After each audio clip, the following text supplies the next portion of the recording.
I am very privileged to be given the chance to speak at the opening session. Very grateful to Madeline and to Bernard for entrusting me with that, with this platform as a new friend of EVPA. And I want to take the opportunity to just share a few thoughts and a few reflections on my sort of recent experiences in this world.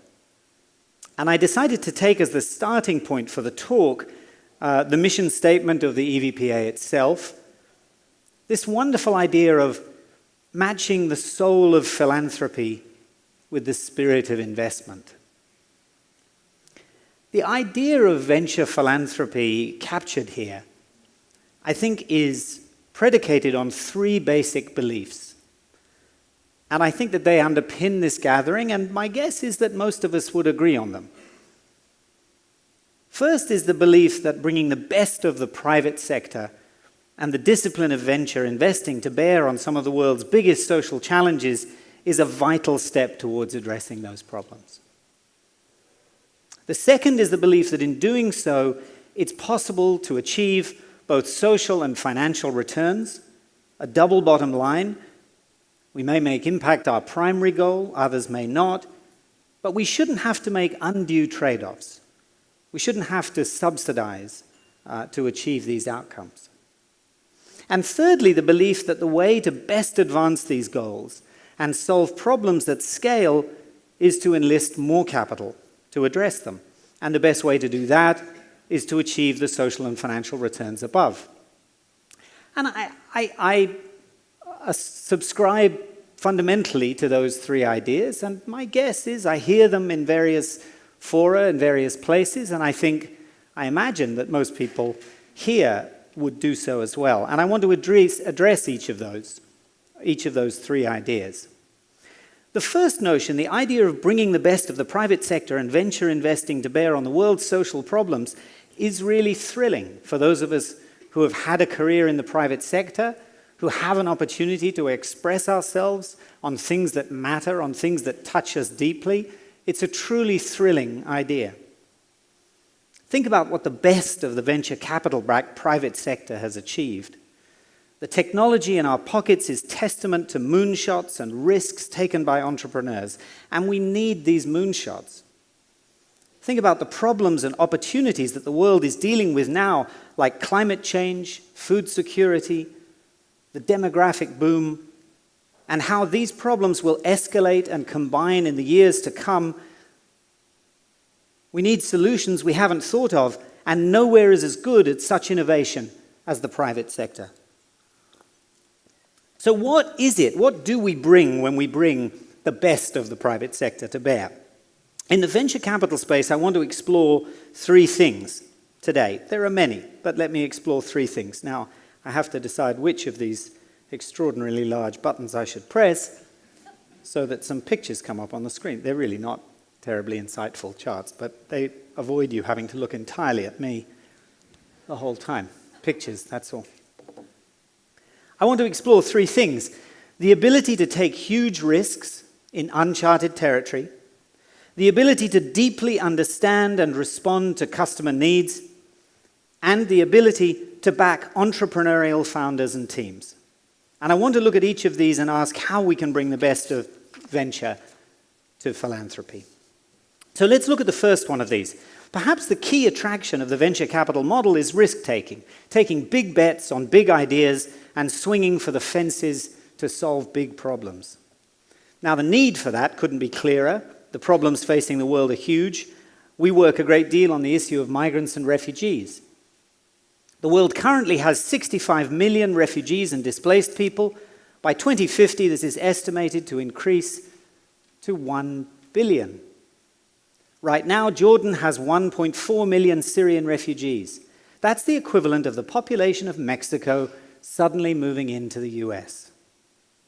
And the situation is getting worse. Is the private sector responding? George Soros, my boss, announced we would invest up to $500 million in businesses serving this community. A year later, we've struggled to find investments to meet this challenge because business has frankly just not understood the magnitude of the crisis, nor that this is a global trend, not just a short-term problem.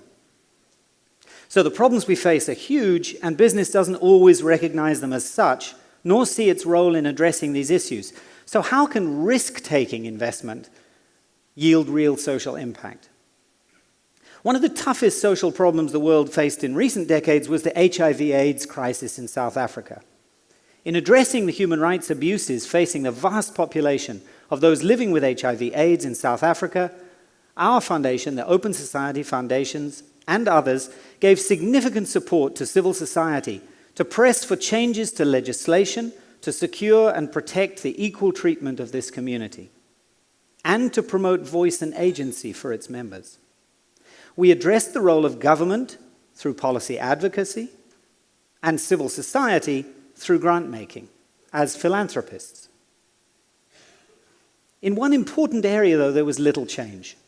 Despite these efforts, in South Africa, if you had HIV/AIDS, you simply could not get life insurance. Policy meant you could in theory, but in practice it was too expensive and too onerous, and virtually no one got it. Without life insurance, you can't get a mortgage. Without a mortgage, you can't buy a house. And without a house, it is hard to enjoy basic freedoms, to have a family and make a home. An impact investment fund, Leapfrog, that we invested in, made an investment in a small startup, All Life Insurance, that thought they could solve the problem. They developed a way to price policies for those who followed their antiretroviral drug regime at almost the same price as a normal life, and to simplify the process for those customers to buy their insurance. They were so successful that they now serve tens of thousands of customers in South Africa. But the success was far greater than that because it removed stigma. It said to its customers, "We bet you will live." And it proved that this community were not victims, but clients and customers. All Life moved the insurance industry in South Africa and are now serving the needs of chronic disease sufferers around the world. That investment did what no philanthropic effort could have done. All Life closed the last mile gap. It was a hugely risky investment that by all rights should have lost us money. And that's what we mean by deep risk-taking to achieve an outsized social return. When we say bringing the best of the private sector, we also mean, my second point here, getting close to customers and really understanding consumers and their needs. If the private sector does this well, we must admit that the development community is at best catching up. In philanthropy and development, there is a chronic lack of participation of the people we seek to serve, or the beneficiaries, to use the industry's term of art. Too many of these conversations are the donor community talking to itself, making decisions about problems to which we are not proximate, and we are a million miles away. All over, we see failures that result from the lack of participation. Building bridges to nowhere, supplying solutions for which there is no demand, vocational training in the absence of jobs. This is a kind of continuation of the colonial imperial problem, where a group of well-intentioned, usually Western, usually male, usually white missionaries, benevolently armed with money, knowledge, and technology, brought justice and progress to groups of passive beneficiaries. Combining investment and social impact can address this and engage communities as active protagonists of their own development. Muhammad Yunus, founder of the Grameen Bank and winner of the Nobel Peace Prize for his work in microfinance, said, "When you hold the world in your palm and inspect it only from a bird's eye view, you tend to become arrogant. You do not realize things become blurred when viewed from an enormous distance. I opted instead for the worm's eye view." Although now seen as somewhat self-evident or commonplace or even passé, group lending microfinance was an incredibly powerful idea that scaled over 30 years and was built on a deep understanding of the power of participation. We made an investment in a universal bank in Ghana a few years ago that with our investment went from being the 27th largest bank in terms of total deposits, not a fantastic position in a market to be, to becoming the number one bank in Ghana by number of account holders. They now serve nearly 1 million customers in around 300 locations in rural areas and in every region of the country.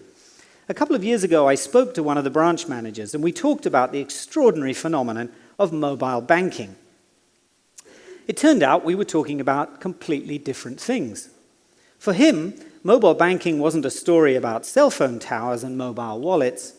Mobile banking meant an extraordinary network of more than 1,000 mobile bankers.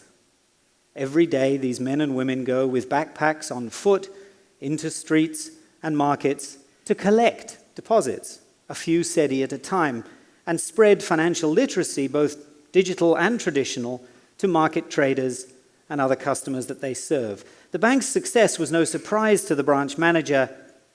His bank understood his market because every day its employers would go into the marketplace and talk to them.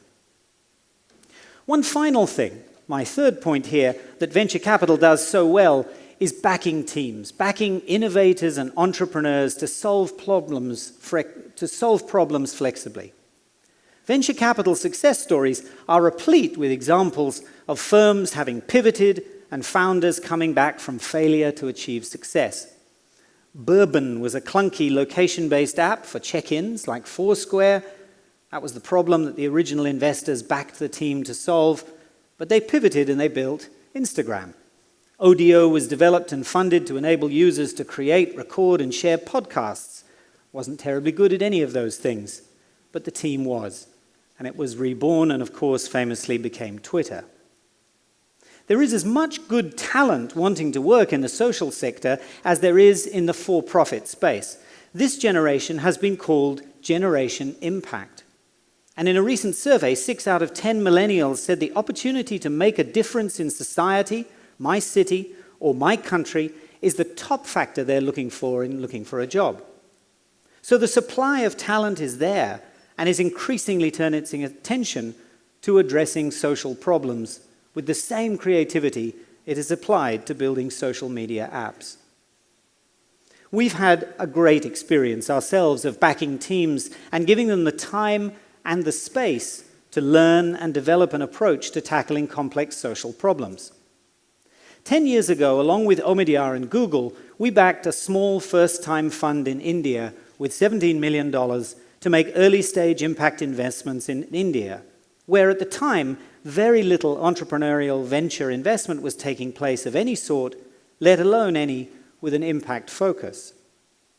The team has evolved, the market has shifted dramatically, the strategy has changed 2 or 3 times, but we now have $80 million committed across 17 portfolio companies in a range of sectors, from agriculture to healthcare, education, logistics, and financial services, all aimed at livelihood improvement and increased market access to basic services for the low-income segment.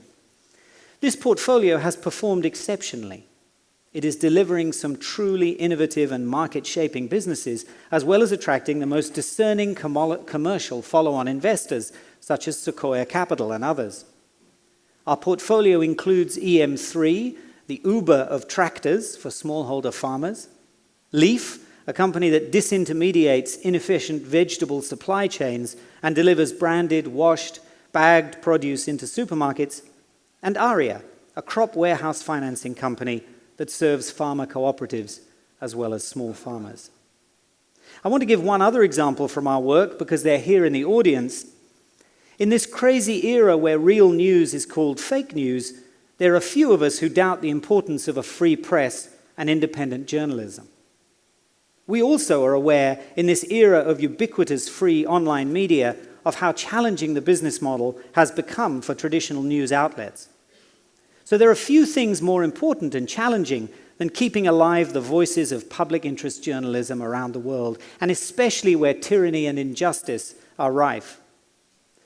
22 years ago, George Soros backed a team that proposed to do just that, to make loans to support organizations providing this crucial service.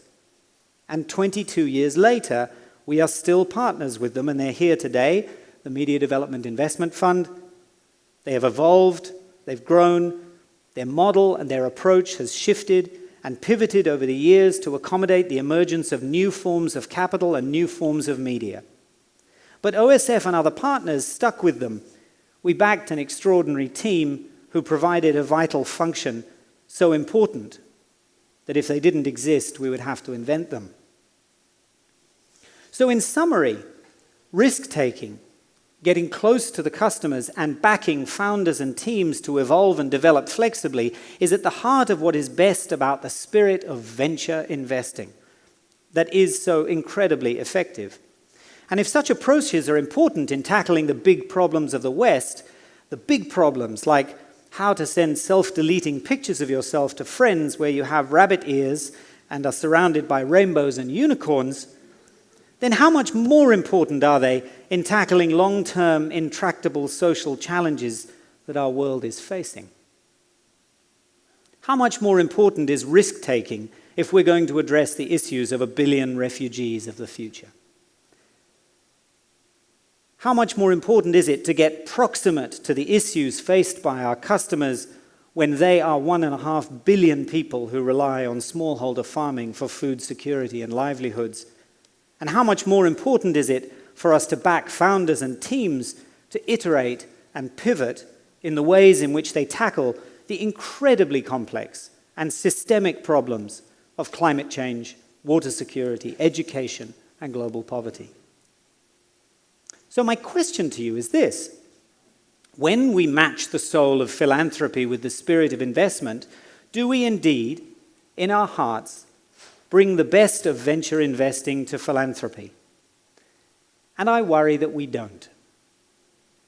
Instead of the incredible risk-taking that characterizes successful venture, what I see in much venture philanthropy is an excessive focus on risk mitigation, an obsession with measurement, metrics, milestones, as a proxy for discipline, and a risk aversion that would be laughable in a Silicon Valley firm.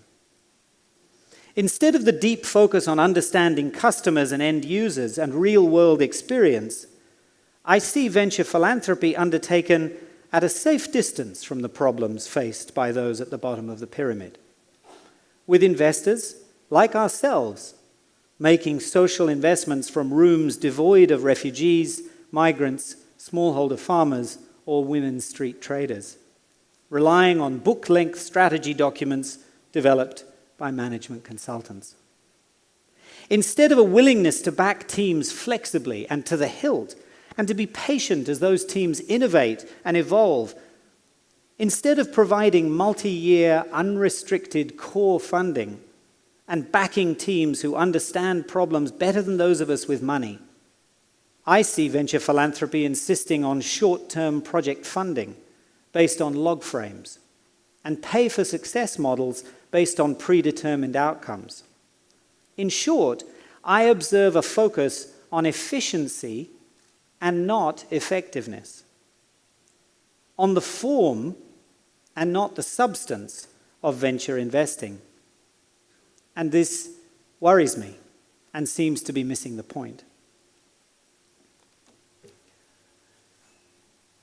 The second challenge, the second belief that I mentioned at the beginning was that doing this work, it's possible to achieve both social and financial returns, a double bottom line. We all agree, I think, that while we may make impact our primary goal, we shouldn't have to make undue trade-offs or subsidies to achieve these outcomes. I, too, am attracted by this idea, the notion of shared value, of doing well and doing good, of having our cake and eating it. I believe there is power and value in that idea. And I have given examples of where this is possible from our own investing and where we have achieved both. But we must be realistic about the pressures and incentives that are intrinsic to capitalism. The existence of this double bottom line as a possible outcome of an investment with social return soon becomes a target. A target becomes an expectation. An expectation becomes a requirement, and soon getting a commercial return on investment becomes a condition for private sector engagement in areas of social impact. And as business and government merge in ever more complex and sometimes insidious ways, getting a commercial return on investment can quickly become an expectation for government to take risk and invest in social and physical infrastructure. And there are serious consequences to that. Our collective fear of undermining this shared value fallacy leads us to ignore a whole spectrum of returns continuum. In the real world, in private sector, there is a full spectrum of returns, from losing your money to making out like a bandit. In impact investment, the returns spectrum is more binary. You either lose all your money, you make a grant, or you have the expectation of returning your money, plus a return across your portfolio. Yes, that return expectation is often more modest than for pure profit investing. It's concessional. Many of us make a concession. That's true. That is the expectation, though, of shared value and double bottom line investing. But between these two huge binaries is a huge gap, a Grand Canyon, if you like, between grant making and impact investing. And it is in this Grand Canyon that there is the greatest opportunity to have transformational impact. Entering new geographies where investment simply does not go requires being prepared to invest in the bottom of the Grand Canyon. We did that when we invested in microfinance in Sierra Leone and Liberia during the Ebola crisis. Investing in sectors that may not in the short term offer compelling returns, like our investments in independent media in totalitarian states or our investments in tech startups in the West Bank, are nonetheless vital. So being prepared to invest all along the returns continuum, being prepared to take the risk and have the patience necessary to transition a business or a sector from the desert of pure grant funding to the promised land of shared value, I see as crucial but often forgotten territory for venture philanthropy. The final belief that I identified at the start is the belief that we can best advance these goals and solve problems at scale by enlisting more capital to address them. How do we scale impact investing? How do we mainstream impact investing? How do we attract more capital? It strikes me that at one level that's quite simple. Lower the bar for what you consider to be impact investing, and it's pretty easy to mainstream it. Sprinkle some impact dust on a bunch of investments that were going to get made anyway by the market, and you can scale impact investing without getting off the couch. I'm being facetious, and this is a serious and important challenge, but it is a prevalent problem. I don't know if everyone here saw this, but the musician Bono recently invented impact investing. At the launch of the TPG Rise Fund, Bono said, "There is a lazy-mindedness that we afford the do-gooders," he said. "And impact investment has become a lot of bad deals done by good people." And they raised $2 billion. So thanks for that. While I entirely agree that there is a huge value in enlisting more talent and capital to address the huge social challenges we've been talking about, I'm not convinced it's worth doing by dumbing down impact investing and focusing on scale. I think we need to be realistic about the problems we face and the realities of the tools we're trying to use. In his interview, Bono said that it's not that capitalism is immoral, it's amoral. It is a better servant than master. But I disagree.